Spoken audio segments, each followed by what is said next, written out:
Hello YouTube, it's Ryan here with Hobbies Man once again. Today we're going to be looking at another manga. We're going to be doing another manga for Suppressions Review. Today we're going to be looking at Devil's Line Volume 1, written by Ryo Hanada, published by Kodansha under their vertical line before it was bought out and integrated correctly. So I do think now, if you get a recent printing of this series, it's going to have the new like minimalistic Kodansha logo instead of the old VC logo for vertical, but I'm not actually sure, so don't quote me on that.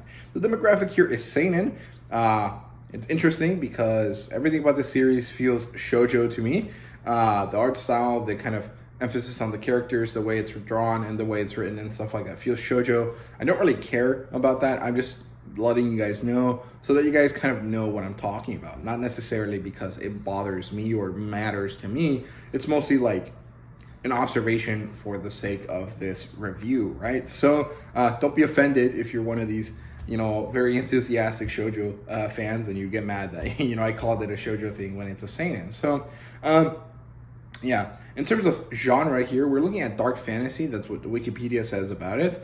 But I would actually say that this is a vampire series. It's also an urban fantasy series because it is mostly in a city. It happens in apartment complexes, in alleyways and stuff like that. So it is definitely an urban fantasy. And I just feel like Japanese media doesn't really use that terminology all that often, but we are in the West, so we have to use, we should use Western terminology in my opinion. So yeah, we're looking at the urban fantasy type thing, vampires, dark fantasy stuff, all the kind of stuff that comes with that. So yeah, in terms of adaptations, it does have one. I don't know if it's any good. I honestly don't know if I would even really like watching it because I really did not enjoy this first volume. I didn't find it appealing. I didn't care about the characters. I didn't really like anything going on with this except a little bit of the main female character. Some of the aspects of her were pretty appealing as a character, but she wasn't really a good character. And there's also this like very much kind of really annoying insta love that really isn't like well thought out, if that makes sense. I'm not against insta love necessarily. I think Ochaku and Deku are a pretty good insta love kind of thing, but their inciting incident for that insta love makes a lot more sense, in my opinion, than the one that happens here. So the premise here is basically that there's these half vampires and vampires, and they're actually called devils, even though they are vampires. And they exist, and they kind of vaguely, generally cohabit with humans, but in a really weird way. Like, most people don't know that they're vampires, and usually you can't really tell, except that they're generally pretty cold as people. Like, physically, their hands are cold, their bodies are cold, because they run at 80 degrees, where humans run at like 97 degrees, I think.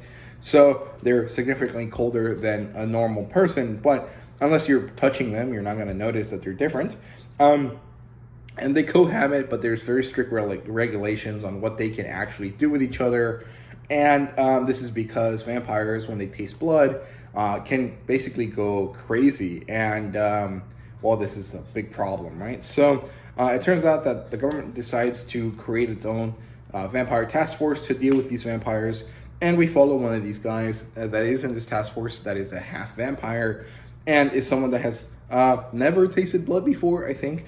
And one of the things that happens in this first volume is that he tastes the blood of the main female character and immediately gets into this like vaguely romantic relationship with her that is very undefined, as they kind of try to either define it or get away from each other because, well, he's one of these like tortured, I'm now good for you kind of characters, which are pretty common in these type of stories. And, well, we follow him. He's some sort of detective, I guess. And the girl, as they kind of balance their relationship, but also we kind of learn about this world. I can see why this is enjoyable to people. I could definitely enjoy it if I was a different type of reader, but I don't really care too much about these characters. I don't really like vampire stories all that much. And I don't think I really want to continue reading this, but I really dislike having Bookwalker show me all of my unread books and still have Devil's Line. So I do think I'm going to finish reading the 2 books that I have.